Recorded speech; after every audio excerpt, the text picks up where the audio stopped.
Hello, and welcome to Unsheathed with your hosts, Kyell Gold and Cam Hirosaki. We hope that you enjoy the program. Please stick around afterwards. There'll be cake and blowjobs. Hi, welcome to Unsheathed number 64. I'm 2 times to the power of 8, Kyell Gold. You two are so gay. I meant 2 to the power of 8. I was saying 8 times 8 earlier, and I got my times and my powers mixed up. Or you could just say 8 squared. Yeah, but we're not squares here. That's true. We're not L7. No. Wow, that doesn't work at all in front of a microphone. No. You just missed my L7 hand gesture, everyone. Hold it up to a mirror, you'll see what I get. Or what I mean. I'm Cam Hirosaki, and I am a square, apparently. Hi. But that's okay, because it's hip. So, we're back here. It's winter in California, by which I mean it's 60 degrees and raining. Yeah. And we're having fun. We had a great show last time. I want to especially call out thanks to Kit for pushing us to do that It Gets Better segment, because we've gotten a couple compliments on it already. We actually just released the episode a day or two ago, but I think it came out really well, and Kit seemed to enjoy it as he was producing it. So many thanks to our producer Wolf for pushing us to do new and interesting things like that make the podcast better. I haven't listened to that episode yet. I just finished listening to the lightning round. And, I like the lightning round too. The lightning round was really good. And then I'm only a month and a half behind on my Star Wars gaming podcast. So, I need to catch up on that too. But interestingly enough, we had a question which we didn't, I don't think we got it in the email for this episode, but somebody was asking about when we listen to podcasts, how far behind we get on our podcasts. I don't get more than 2 weeks behind on our own podcast, but I do get behind on other podcasts just because our podcast is generally between 30 and 45 minutes, and other ones I listen to are like 2 to 3 hours, which is too long for a podcast, people. 3 hours is too long for a podcast, I'm sorry. Yeah. That's like 2 movies, come on. I actually don't listen to our own podcast that frequently. That's okay, I do it for you. And I listen to a few other podcasts, but recently I had some sort of changing around of computers, and so I no longer actually have a computer I use regularly which has iTunes on it. So I downloaded a whole bunch of podcasts, and then when I ran out of those, I stopped listening to them. So I'm like 2 or 3 months behind on all my podcasts now. I listen to us just to make sure that, I'm up on our own banter, and to make sure that I don't repeat myself too much. Star Wars. That's a good point. I kind of figure I'm going to repeat myself anyway, so I'm not that worried about it. If I'm a little glib this evening, I apologize. I'm currently on my 4th glass of wine already. I had 3 with dinner, and now I'm on to a little micro vintner thing here called Dusty Pikachu. I am not making that up. I will tweet a picture of it later to prove it. The wine is called Dusty Pikachu. It's a Pinot Noir. It's actually really good. It's got a very interesting finish. If I knew more about Pokemon, I could make some kind of joke about the finish there. Something about quick attack. I don't know. Lovejoy, we need your help. Give us Pokemon advice. Give us your Pokemon wisdom. That was him this time, Lovejoy. He's lying. Anyway, we got some cool episodes coming up. This is 64, as I mentioned, and we are going to be doing episode number 67, not the return of the dead hookers in the hotel rooms, but we are going to be doing it from Sin City, Las Vegas. Oh, please. So much can happen between now and then. You can't promise that. We're not planning for it to be return of the dead hookers in hotel rooms. We do hope to have a little bit more of an audience than one this time. Although we did have a good audience of one. It was a very good audience of one. That's why we want more. Oh, yeah. So we'll see as it gets closer. We'll put out some more details there. If folks are going to be in Las Vegas, let us know. We might be able to grab people for a small performance. Impromptu live show? Yeah. Bang. All right. Although not really impromptu because we're planning it. Semi-promptu. Semi-promptu. There you go. That sounds like another Pokemon. Semi-promptu. I choose you. This is the one like every other attack. It's just a random attack. Yeah. We're super effective. And then when he grows up, he's impromptu. Impromptu.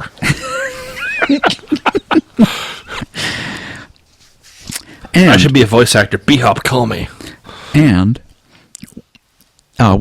next week we'll give updates on our FBA characters. I know Blythe Noct was off to a good start, scoring hot off the bench. I know that Devin Kellenine is on the bench still. He's not a starter. Well, so. all the characters are rookies, so generally they're going to be on the bench. Oh, yeah. And I don't know, Kit is not mic'd up this episode, so he's miming basketball, and now he's miming crashing the boards, and now he's miming yelling at the referees to call foul. Oh, my, and now he's miming things we can't talk about on a G-rated podcast. Oh, wait, we're not one of those. No. And he's not not actually miming doing that anyway. I know. You just try to turn everything dirty. Yes. Well, to be fair, it usually already is. But, Yeah. and sports does not need our help. no, that's true, as we found out tonight. Man, these young receivers just doesn't squeeze it enough to the inside. Squeeze it to the inside. Oh my god! Yeah. Damn. That's also where blowing the huge opportunity and stuffed in the backfield came Oh from. yeah. So Football was weird this weekend, though. We'll see how angry I am after Monday night. we are building up to the very exciting episode 69. Which, through no design of our own, and actually by the way the calendar falls, Ends up being our live show at Further Confusion. Yep. We have a time for it. I believe it's Saturday at 10 p.m. Don't know where it's going to be yet, but it'll be on the schedule. They're very excited. FC's been very helpful about getting podcast stuff, and I believe actually the three of us will be on several panels relating to podcasts. Yes, I just got some email from Blackfeather, which I think I need to reply to. Thank you for reminding me. Yeah, I'm not sure if I have yet, but anyway, Saturday night, Further Confusion, 10 p.m. We have a couple special guests lined up. We have no one we can mention by no one name we can yet. mention yet. It's a mystery. We have to titillate them. Right, wrapped in an enigma. But it's going to be episode 69. It's going to be live at Further Confusion, and it's going to be awesome. If Kevin Smith wants to fly to San Jose at the last minute and be on our show, we will totally let him be on. Yes, we will. Kid says we're going to have him for episode 100. Yes. People who have Kevin Smith on their Twitter feed bombard him with the suggestion that he should contact us at unsheathedpodcast@gmail.com and ask to be on our show. Because he'd totally be a good fit for this. He would. He would, and he would have an awesome time, and he would get great stories to tell out of it. If I had to pick one well-known celebrity who would be comfortable on a podcast talking about otter blowjobs, Kevin Gaga. Smith would be. Oh, Lady Gaga would probably be number 2, actually. she'd be up there. We should get Lady Gaga and Kevin Smith on the same podcast. I think Lady Gaga would be more delighted by the prospect, whereas Kevin Smith would just kind of take it in stride and roll with it. Yeah, I think so. Yeah. Lady Gaga, episode 200. There we go. Kit, get on that. No comment from you. So let's see what else we've been working on. We're getting busy in the month of December. Everybody's gearing up for the holidays, and Kit is about to communicate something to me through the magic of paper. Oh, yeah. Did we talk about that already? We did not. Oh, okay. That was this past week. Wow. Yes. So we, as listeners, faithful listeners of the podcast know, I have this book coming out in January called Isolation Play. It is the sequel to Out of Position. Starts about 5 minutes after the end of the first book. And Silver Wolf, in a somewhat surprise to me, decided that they would like to try putting out a hardcover edition. And it wasn't going to be like a hardcover release so that everybody had to buy it in hardcover first and then paperback later.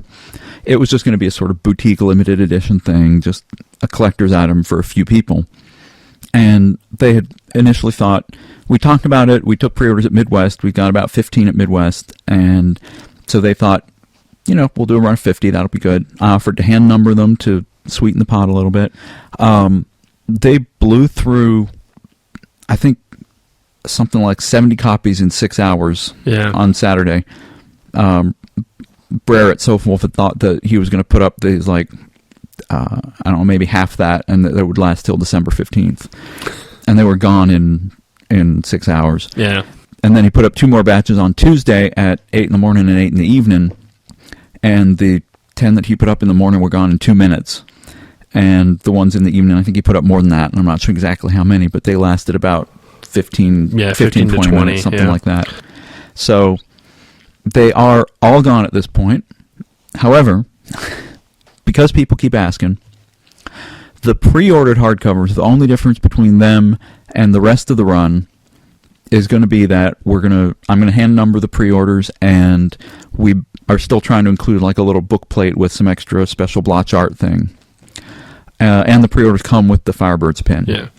So by the time you're listening to this, it's already too late to get in on that, unfortunately. Right. But the remainder of the hardcover run, Sofa Wolf is going to be bringing to conventions and selling. I don't know if they're going to be selling them online or not, but I know Brer has said they're going to bring them around to conventions.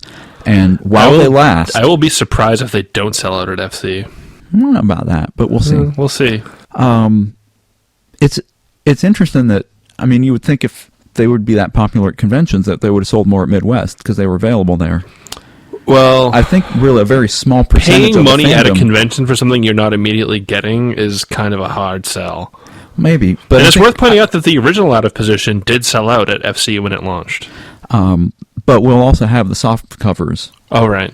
At Further Confusion. That'll probably soak up some of the sales because those will be cheaper. They will be cheaper. They're about half the price. The hardcovers are $39.95, and the hardcovers that you would buy from the rest of the run are going to be identical in content to the ones that are pre-ordered. There is no difference. And they are identical in content to the soft covers. There's no difference between the hardcover and softcover. Later on in the spring, I'm going to be working with Sofa Wolf, and we're going to re-release the original Out of Position as a hardcover, same price. I'm going to include the bonus story that I wrote earlier this year, False Dawn. I'm going to include that at the end as a bonus to the hardcover edition, just because, you know, for this book, nobody's bought it yet, so they can make the choice, hardcover or not. Out of Position, I'm guessing most people that are fans of the book already bought it. So if I'm going to put something out there that is asking them to buy it again, I want to give them at least a little something for it. Yeah. Which is good for the collector mindset, I think. Yeah. I do not know if I'll be hand numbering those or not, but we'll at least be including some bonus material, so hopefully that'll... All I know is that on the Saturday that the pre-orders were first up, I remember checking Twitter, and Brer had posted to the Sofa Wolf Twitter that they were already more than halfway through their number. I was actually in the middle of a Star Wars gaming session, and I was like, oh crap, like this is going to be going for at least like another like 4 or 5 hours, and by the time this is over, they're going to be gone, so I actually had to order it on my phone. Which I appreciate. I'm like, I can't take it for granted that just because like I know where Kyle's house is, that I'll actually get one of these books, so I had to make sure I ordered one. And I was just really, really gratified. And everybody out there who's listening who pre-ordered one or even who tried to pre-order one, thank you guys so much, because I really did not anticipate that people would be so enthusiastic to run out and pay, you know, twice the price to get a hardcover edition. And that's why I was kind of adding on, like, I'll hand number them, I'll touch them with my own paws, and I'll, you know, I didn't offer to lick them. But maybe I can use my status as a famous podcaster to do a hardcover of Summerhill as like a commemorative, oh my god, this book is actually coming out, and see if we can get people to pre-order that. I'm sure that the dozens of people who are listening to this will be like, I'll buy a hardcover of Summerhill for you here, Saki-san, and that sort of thing. But. Well, and also special thank you to Blotch, because yes, their cover is just amazing, and they continue to put out just incredible work, not only from the technical standpoint, but from the standpoint of knowing the story and knowing the characters. They bring them to life so effectively that it's always, for me, a little bit like discovering something new about my story that I didn't know before. I have a cover artist semi on deck for Summerhill, and I'm really curious to see what they're going to come up with. They have told me that they have a cover idea in mind. I still like my cover idea. I love your cover idea. And if this falls through, I will totally have somebody else go with that. I might just commission it anyway to be like fan art cover. Yay! That could be for like the paperback, and the other one can be for our we'll see. hardcover. So anyway, thank you guys all for the enthusiasm and the love you're showing to Devin Lee and Isolation Play, and I'm now nervously chewing my claws for the book to come out and people actually to read it and see whether they like it or not. We do have a couple people. We have a couple copies out to reviewers. I have 2 more pieces of book news. I will get through them really quickly because we've gone on yammering about stuff for a little bit too long already. I have completed, finally, the fabled Promised Bridges bonus story. It is being read by a small group of beta readers, and I hope to have it posted as a Christmas present before the end of the year. I'm also working on a number of things with electronic books. I uploaded my first book to the Barnes & Noble store for Nook. Waterways is up there now. Last month uploaded Shadow of the Father to Kindle and had a very good month of Kindle sales. Thank you guys all for that book. I was really interested to learn that a lot of people buy the electronic copies even though they already have the print copies just to have a transportable copy of the book. Is really cool. The other thing I've noticed this, especially with gaming books, and I've been talking about gaming a lot this podcast for some reason, and I'm not sure why, but they often offer bundles where for a discounted price you can get a print copy and a PDF copy of the same book, like with the same purchase, which I guess sort of, leads into that thing where like you want the portable copy of this book, but you also have, like your digital but you backup. love the print copy too, yeah. Right. Which is cool. And I'll be continuing to do some other ebook stuff. I hope to have more books up for the Nook this month. That's just a question of me getting the time to sit down and... It is December, so we will forgive you if you don't have a lot of free time. Yeah, but I do... Although ebooks are not necessarily good Christmas presents, so I guess it doesn't matter much. But I figure people will be traveling over the holidays. A lot of people give Amazon gift certificates for presents. That's true. But all my books are up on Amazon already. But a lot of people want ebooks. As evidenced by the people bombarding you with questions on your FA and your LJ.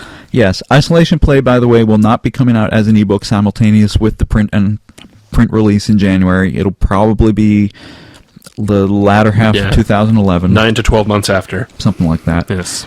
Sofa Wolf has mentioned wanting to be a little more aggressive with putting the ebooks out there, but I still believe that at the very least they're going to want to take the print version to Anthrocon before they...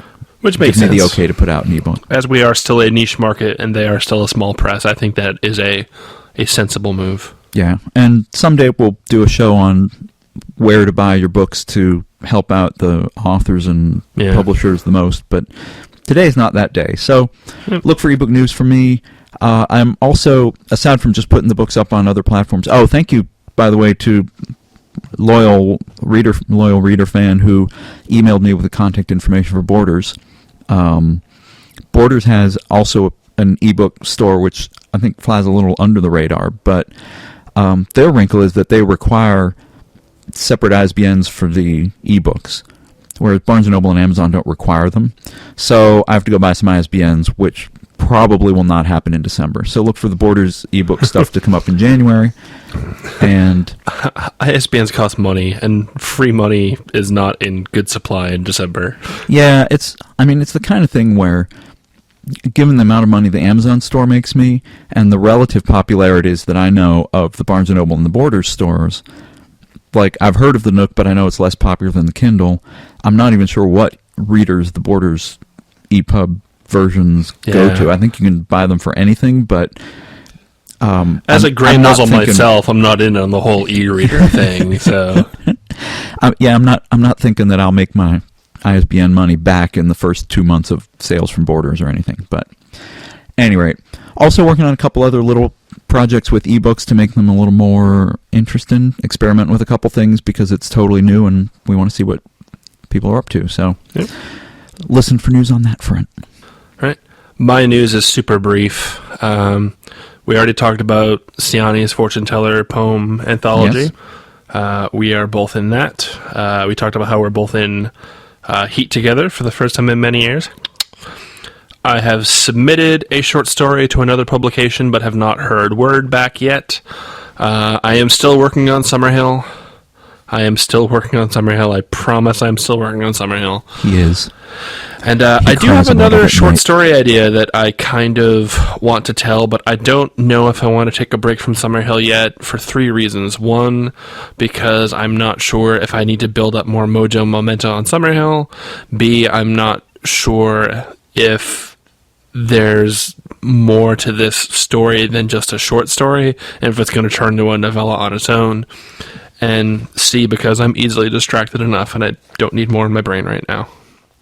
So yeah. Oh, yeah. And I got a proof for the anthology from Circlet Press that I got my story sold to. Wonderful, yeah. And I've read one of the stories and glanced at a couple others, and I like them. They're I'm really looking forward to reading that. It's pretty cool. I actually feel much better, I guess, about being accepted to it. Like, I know Circle Press has been around for a while, but I didn't know what kind of quality to expect. But the stories were good. The first one really grabbed me and kept me going, even though it was straight. Well, hey, you know what? Also, it's 5 women and me in the anthology. Really? Yeah. Wow. I was going to say, you know what? Like, most media out there is straight, and I do still enjoy media that is not specifically tailored for gay furries, so go figure. Yep. All right. Let's get through some letters. Yeah. All right. Here's our first one. Hello, podcasters. It's time for a NaNoWriMo update from your nth favorite otter. Feel free to fill the N in with a number of your choice. I do not want to presume. I'm done. 135,000 words. Woo. That's almost 3 times a nano. Now I just have to run through it with a fine-tooth comb, have others run through it with their combs, run through it a few more times for good measure, and start preparing to send it off to a publisher. The last part of it is what I dread the most, but you can't publish a book without sending it to a publisher, so I haven't got any other choice. Well, you could self-publish, but if you think that after all this fine-tooth combing that it might be worthy for publication, then absolutely try to get it published. I do think he's missing a step where he has to run through it with a fine-tooth comb, break it into pieces and reassemble it, and then go through and run. He says go through it a few more times and then send it off. It's like, be prepared to rewrite a lot of that and rebuild it, like the $6 Million Man. Oh, Grey Muzzle reference. Oh, and I do have a question. Harry Potter 7 Part 1. Proof that you sometimes need to trim down a book way down to get a good movie? I recall one of you saying that a friend of yours threatened to walk out of the theater if the movie had too many camping scenes. That was me, and it was referring to one of my coworkers. I'm wondering if that friend made good on their promise. I'm not sure because we're actually not coworkers anymore, because it was a very campy movie. Your channeling's not that. I apologize for that. Well, thank you. You should. Keep up the amazing work, Al Floor. Thank you, Al Floor. I actually have not seen Deathly Hallows Part 1 yet. Ooh, you should. It actually was a pretty good movie, and I gotta say that the camping bit was not overly irritating. Well, it came out while I was at MFF, and like all of my friends saw it without me, so I have no one to see it with. We didn't. Well, you saw it without me, just not at MFF. Well, not at MFF. We didn't see it at MFF without you. Yes. I will go see it, because I've seen all the other 6. So. Yeah, I don't know. Well, we'll hold off on talking about it till you've seen it. Overall, I read the book. Overall, I was quite pleased with it. I hear good things about it. I hear it's very bleak, which means it should appeal to me. Well, I mean, we don't want to talk about it until you've seen we don't want to talk about its adaptation to a movie until you've seen the movie. Okay. Well, in that case, when he talks about sometimes you need to trim a book way down to get a good movie, I will look at Dune as an example of what happens when you don't trim a book down enough and you get a bad movie. I realize that Dune is a science fiction classic, both in terms of the book and the movie, but if you read the book and then see the movie, your brain will explode because it will not be able to reconcile the two. Also, if you just see the movie, you'll be severely disappointed because it's not a good movie. It's not a good movie, and in fact, I believe, and I was way too young for this, Grey Muzzle that I am, even, apparently when it was first released in theaters, some theaters actually had, like, cliff notes that they passed out with the tickets. So it's like, here's what's going on that doesn't get explained.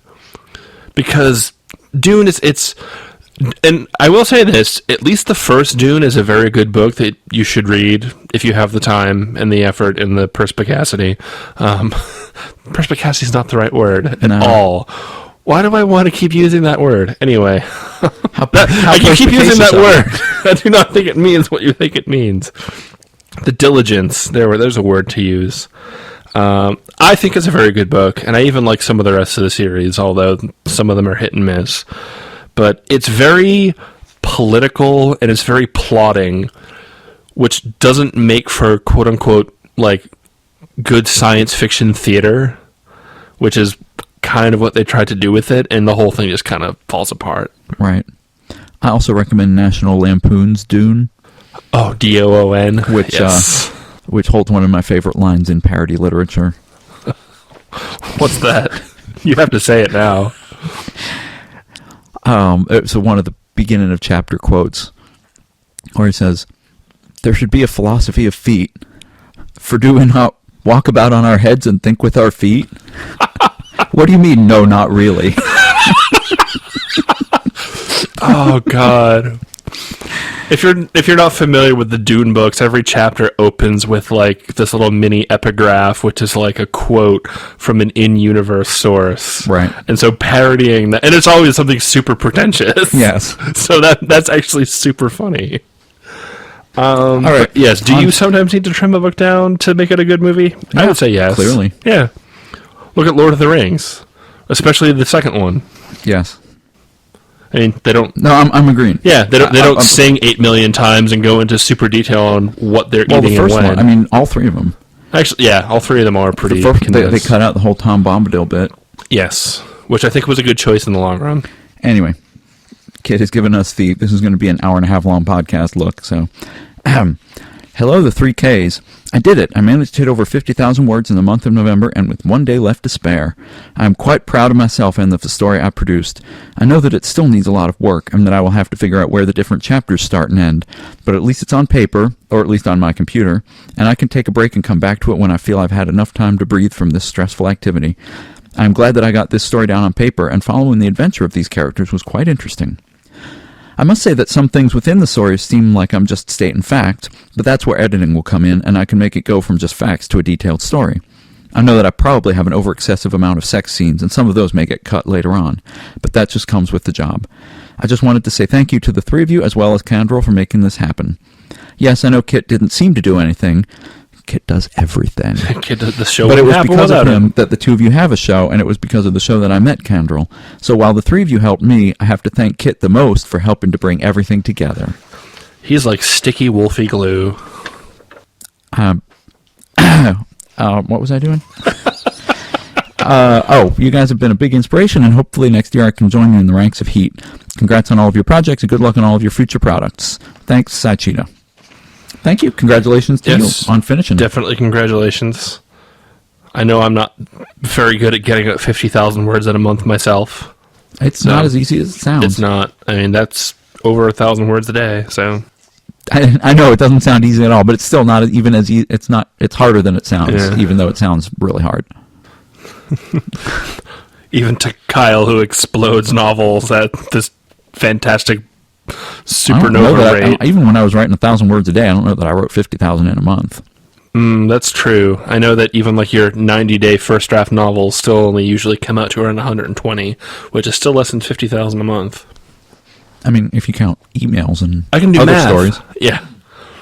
Oh, God. I made a tweet earlier about how, like, oh, man, I need to be able to write more than, 600 words in 2.5 hours.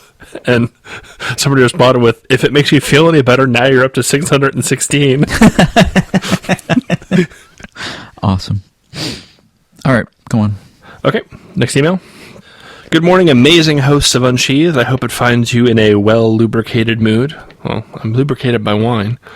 Kyell posted in his live journal a reminder to write in and talk about our progress on NaNoWriMo, so here I am. Though I was only participating alongside it whilst I worked on my novel, I did manage to get 137,000 words done before my harsh novel mistress let me finish the tale.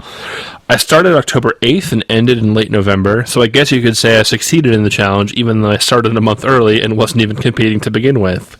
See, straight people have harsh novel mistresses. Yes. I think we have harsh novel time dogs. Yeah, one of us does. I do want to thank you both for your podcast and the support it gives writers within the fandom. It's good to be able to listen to two successful writers, I don't know if I'm that successful, about the craft and their experiences within it. It provides motivation, generates excitement for one's own creations, and educates. If I wore a hat, I would tip it to you fine gentlemen. I do have a question, Kyell. I have scoured the podcast for mentions of the program you use to keep track of places, characters, etc. that operates like a wiki, but it eludes me. Could you help me out and mention the name of it again? Many thanks in return. Thank you for this wonderful podcast, and may you have continued success. Your friendly neighborhood Spiderfolf voice. Spiderfolf. I don't know if I want to reveal my secrets to something with 8 legs and 4 eyes. I mean, really 4 eyes, not just glasses like you. By the way, you podcast listeners, you can catch Voice regularly. He does a segment on Unfurled called The Voice of Reason, where he usually talks about relationship things and social issues within the fandom. Oh, awesome. So, yeah. Does he kill his mate? They have made, killing and eating your mate jokes to and about him at points, I believe, if I remember correctly. All right. But yes, reveal your secrets, Kyell. So the program's called Wiki D-Pad.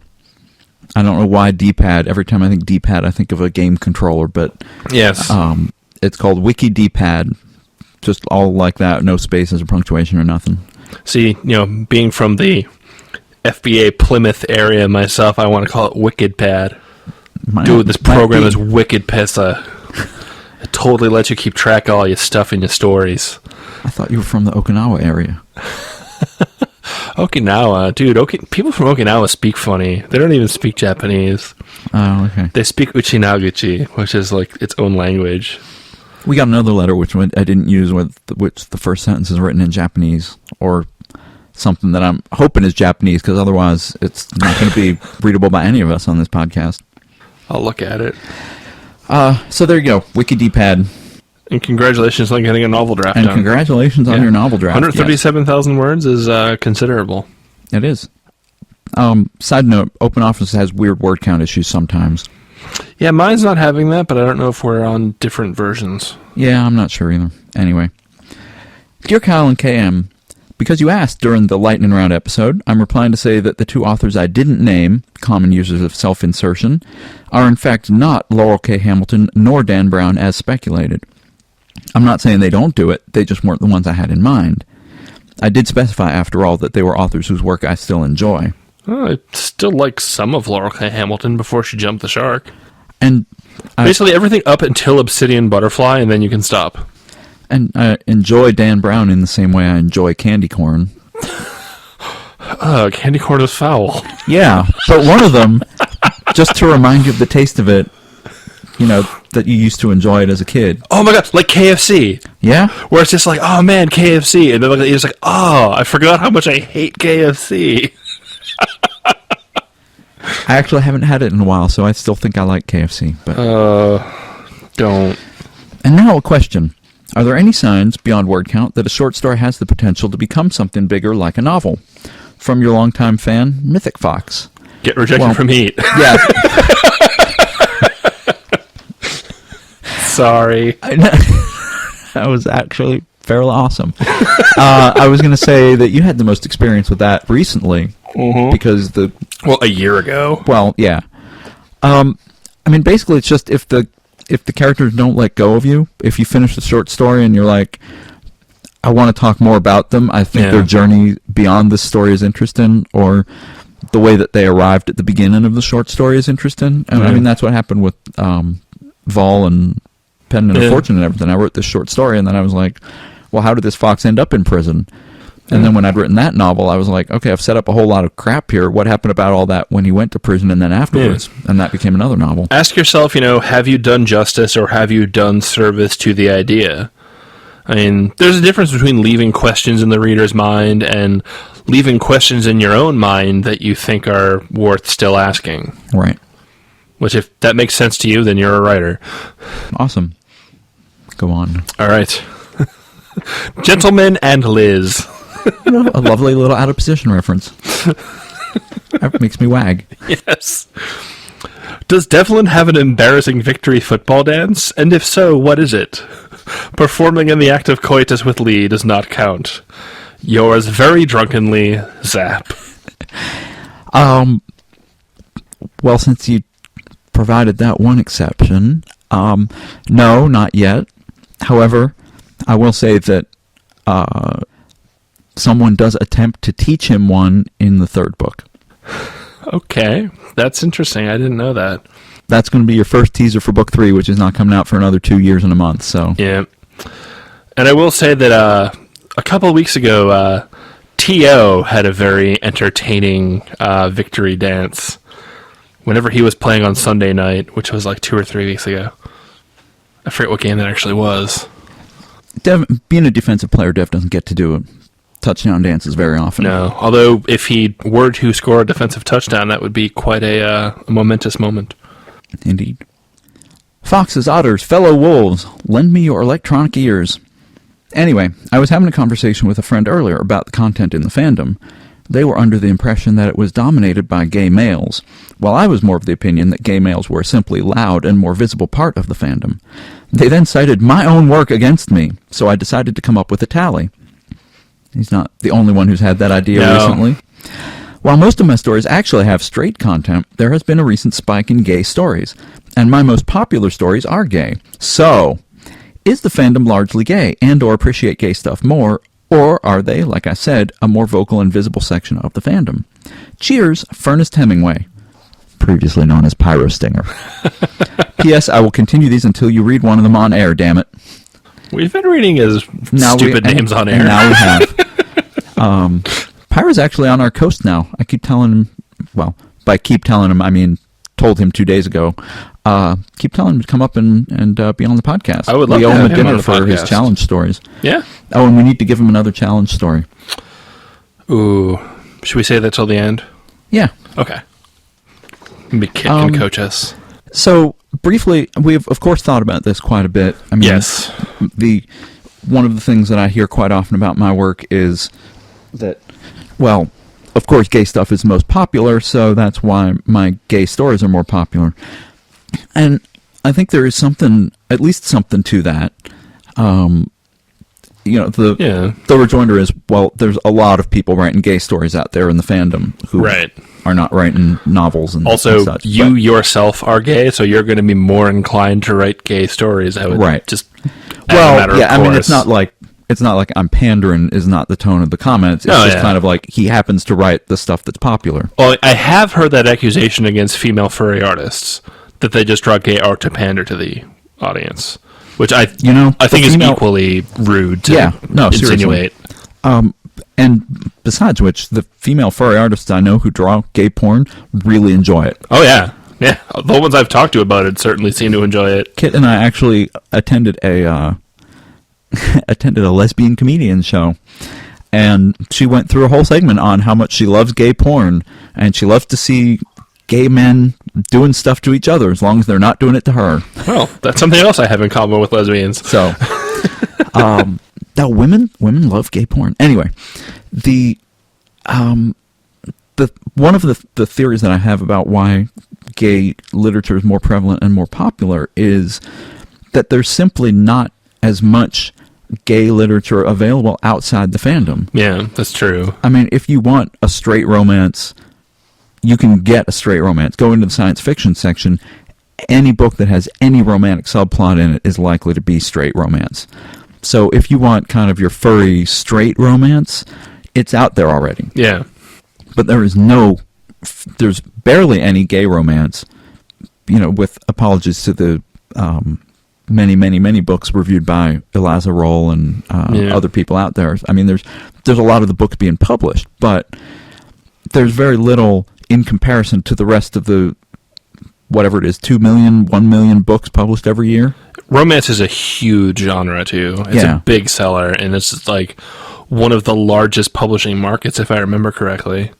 So I kind of feel like the gay stuff is more popular, not necessarily because there are more gay people in the fandom, nor because they're intrinsically more loud and more visible, but because nobody else is writing gay stories for them. Yeah.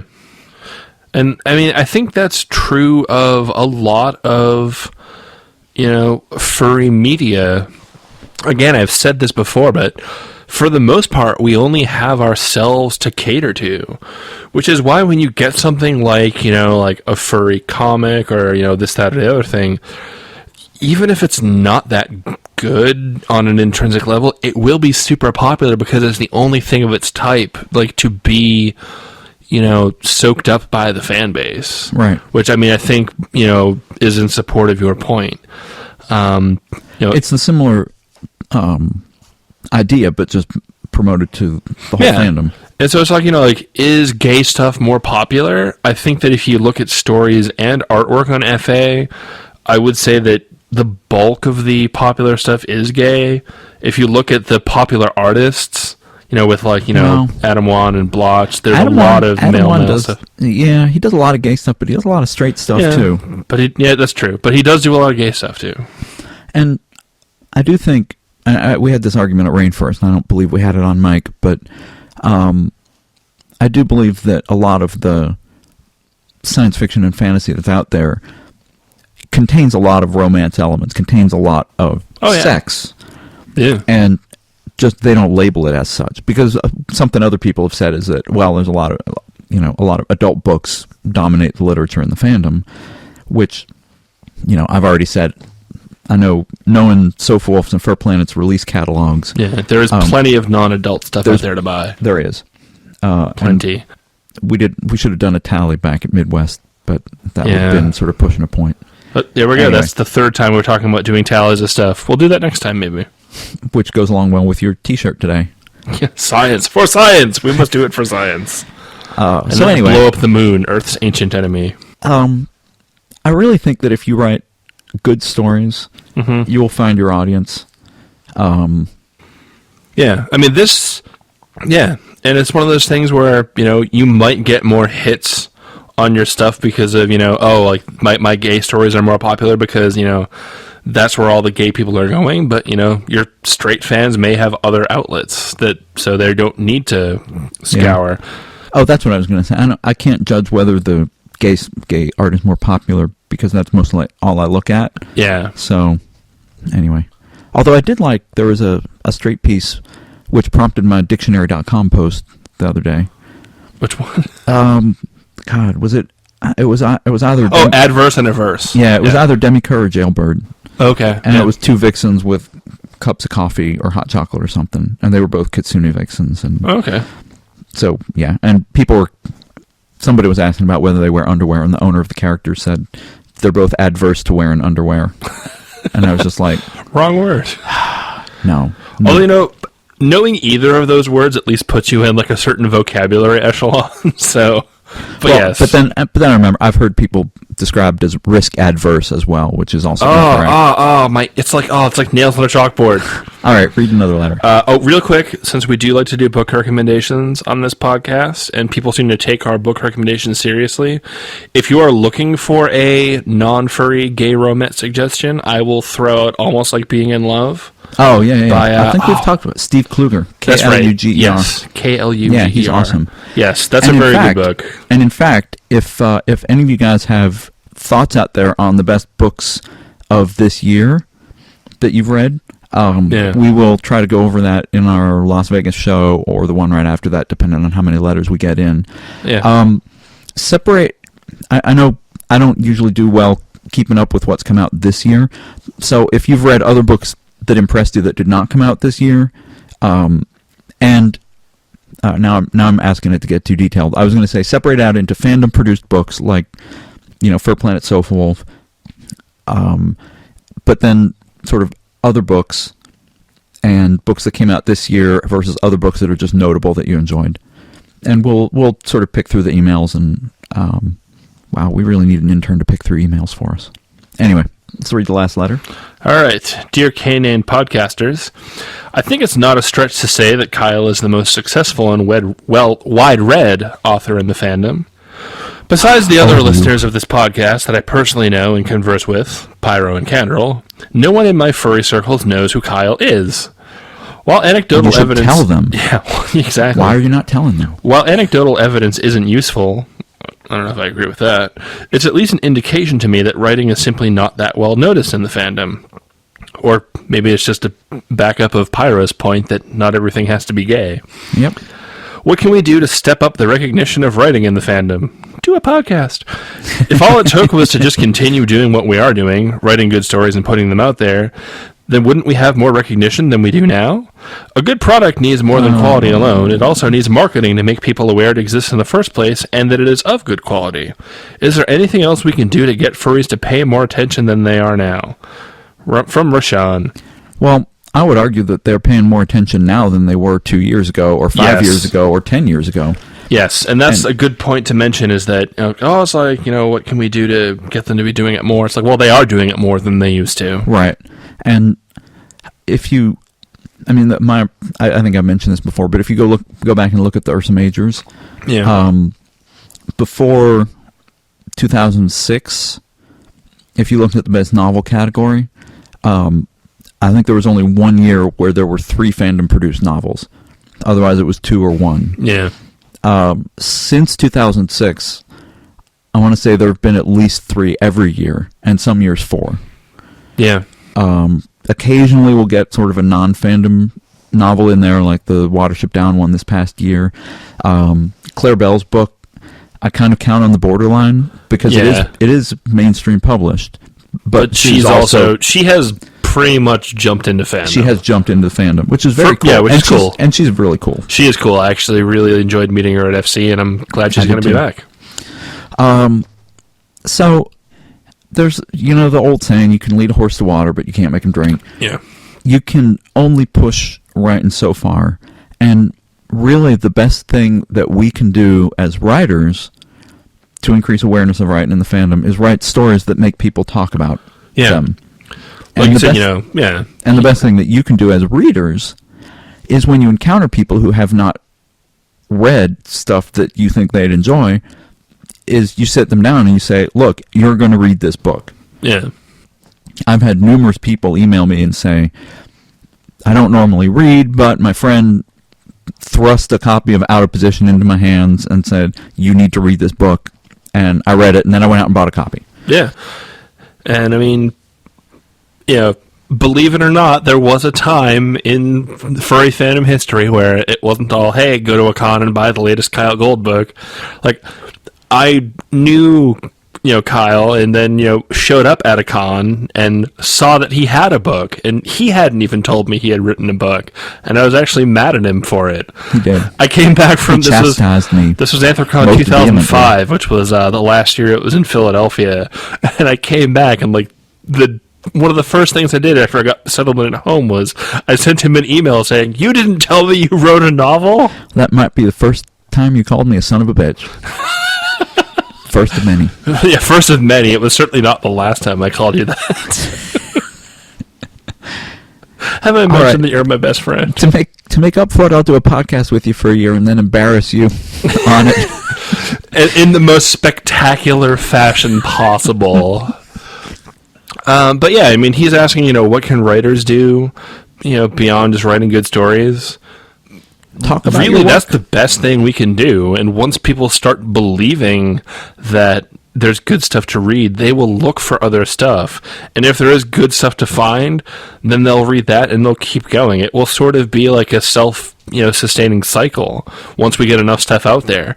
And as Kyell mentioned, and as I think that we also touched on at least briefly during our FFM episode, before 2005, and there was a sort of dry spell where we really weren't creating our own fiction. And people were. A lot of it was short stories. People were, yeah. Yifstar was active still, although not as active as it is now. That's true.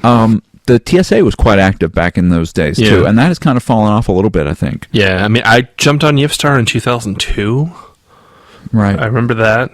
And I remember, I have stories that are in, the triple-digit tag. So. Wow. So there were small groups doing stories, but it wasn't. There was nothing getting it out to the fandom. There were a lot of fanzines, and in fact, Sofa Wolf did a project about, 8 years ago now, called Best in Show, because one guy in the fandom had collected all these fanzines over the years, and he wanted to preserve the stories that were in them.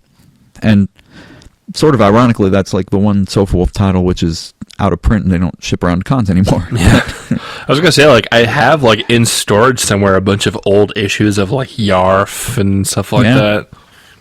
Yep.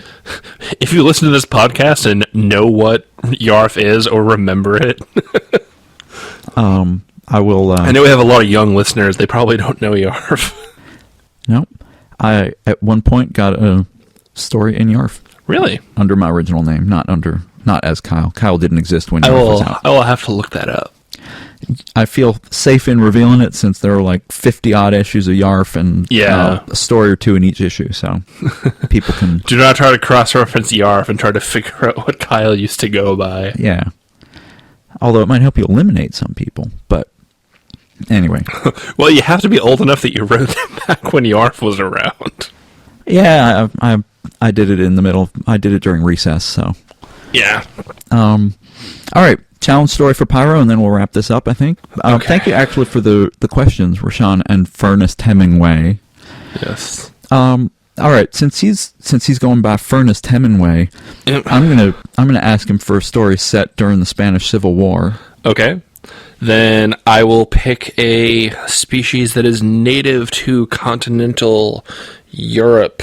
I will go with 3, 2, 1. Badger. And Kit is contributing bull. Okay. So a badger and a bull. I wasn't thinking Spain. I was just thinking Europe. Right. They do have badgers in Europe. Badger and a bull. Spanish Civil War. Yep. Any gender. Any gender. If you really want to be challenged, you could write a lesbian story, because there's very few of those. But I think Pyro would enjoy some female on female. Oh, bulls. Yeah, bull wouldn't be. Yeah, bull is kind of male. So all right. So it has to be either straight or gay. Straight or gay, or bi.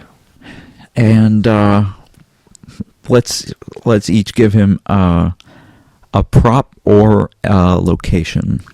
Okay. I am going to give him a location. I'm going to do an open air market. All right. Kit's prop is a bottle of wine, and I'm going to add a painting by Pablo Picasso. There you go, Pyro. Set during the Spanish Civil War, a badger in a bowl with a bottle of wine and a painting of Pablo Picasso, and at least some part of the story takes place in an open-air market. All right. If you need inspiration, feel free to pop in a DVD of Pan's Labyrinth. Or, which is the Hemingway one? The Sun Also Rises, or is it A Farewell to Arms? I'm just remembering South Park's take on The Old Man and the Sea. Good Lord.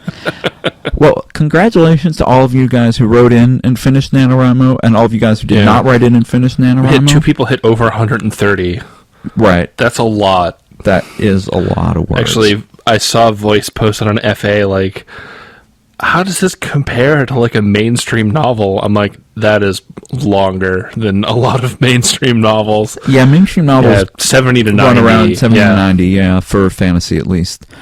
Some of the epic science fiction ones, I'm sure, go over 120. Oh, yeah. Like Kim Stanley Robinson.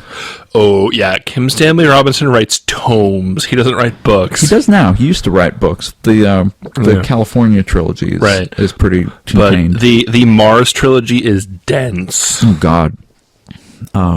You could bury a lot of furs under those books if you tried. Is that a story you're planning to write? Not buried under Kim Stanley Robinson books? Hey, what's the rule where if it exists, there's a fetish of it? Oh, wait, no, that's Rule 34. There is porn of it. That's right. Duh, it's the most well-known rule of all. I'm glad that so far I've not found any Rule 34 of Pascal. Oh, God, thank you, please. There is Rule 34 of the horse, of course. I'm sure there is. I'm not looking for it for 3 reasons. No, I'm not either. Anyway, congrats to everyone who finished NaNoWriMo. Excellent work. Thank you guys for all the questions. Las Vegas in 3 episodes, which is 4 weeks. Episode 69 in 6 weeks. Yep, just over a month. Yeah, we're going to be taking Christmas weekend off. Right, as is our habit. Yeah. Now. Just because Christmas. Right.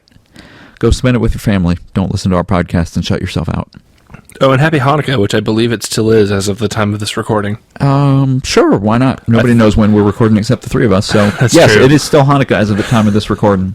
Happy Hanukkah, everyone. I think it's the 6th night, which I think means Kislev might be over. And everybody get ready for Kwanzaa. Reinforce your walls for Kwanzaa bot. But isn't it the last night of Kwanzaa? Man, who the hell knows? And, what? Oh, Robonica. Robonica. It's Yes, a get your Robonica oil. miracle. Get your oil ready for Robonica. And set your Bachman turners to overdrive. Another gray muzzle joke. Or a Canadian joke. Hi, Unfurled. Write us at unsheathedpodcast@gmail.com with your end-of-year book recommendations. End of year book recommendations. And of your book recommendations. Yes. And write us with your writing questions. Oh, you can find me as Kyell Gold on Twitter, all one word. Kyell Gold on LiveJournal, and just Kyell on FA. And I am just KM Hirosaki on all three of those. And you can find Kit as Kit Silver on Twitter. Yes. Follow him. He's cool. He's cool. He doesn't tweet a lot. And he's fun to follow because he wags his tail. He does wag. Oh, hey. Do you like wolves? Then I got a Twitter feed for you. He's not making that face. All right. Oh, he's making a face. That's not the one we wanted him to make. Thanks, everyone. Good night, and keep writing.